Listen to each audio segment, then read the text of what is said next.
Hey guys, this is Rajan, and in today's video we are going to have a look at this poem named An Elementary School Classroom in a Slum, which is written by Stephen Spender. In this poem, the poet talks about the condition of some children who are studying in a classroom in a slum. The poet compares these children with the beautiful world outside of their poor slum. We will understand the poem stanza by stanza, so let's look at the first stanza now. Far, far from the gusty waves, these children's faces. Like rootless weeds, the hair torn round their pallor, the tall girl with her weighted down head, the paper-seeming boy with red's eyes, the stunned unlucky hair of twisted bones, reciting a father's gnarled disease. His lessons from his desk. At back of the dim class, one unnoted sweet and young, his eyes live in a dream of squirrel's game, in tree room other than this. Here, the poet is talking about the poor condition of some of the children who are studying in a classroom which is located in a slum. Here, gusty waves have been compared to the beautiful world outside of the slum. The poet says that these children are far, far away from the beautiful outside world. They are like a needless thing for the society. Here, rootless weeds symbolizes these children who are just not a subject to be serious about for the powerful people of the society, who can actually help them and give them a better life.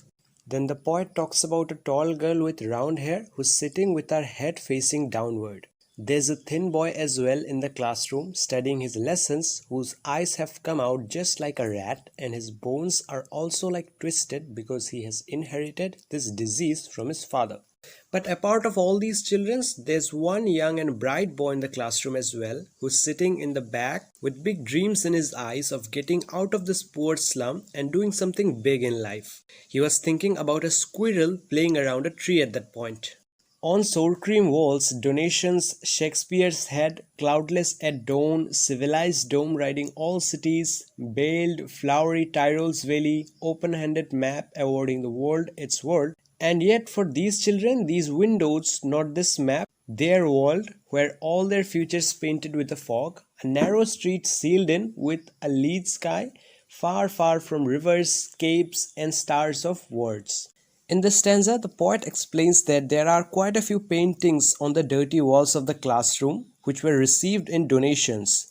These paintings include picture of Shakespeare, a natural scenery of down, some high-quality buildings, a beautiful valley with flowers named Tyrole's Valley, and a map. But unfortunately, none of these things are suitable for them to relate with their present or future. The poet believes that whoever have created this map or these great buildings are really powerful people, and what's the sense for these children to look at such things and think about it, who themselves have an uncertain and dark future. Surely Shakespeare is weak, the map a bad example, with ships and sun and love tempting them to steal, for lives that slyly turn in their cramped holes, from fog to endless night. On their slag heap these children wear skins peeped through by bones and spectacles of steel. With mended glass, their bottle bits on stones, all of their time and space are foggy slum.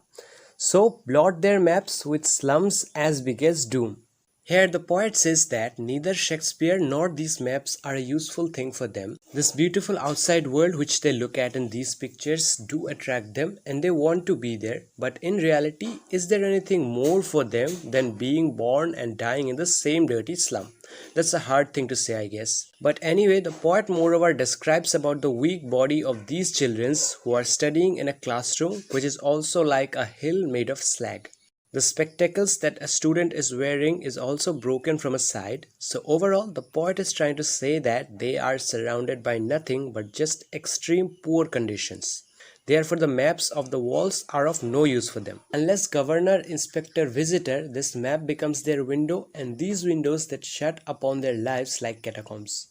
Break, oh break, open till they break the town and show the children to green fields and make their world.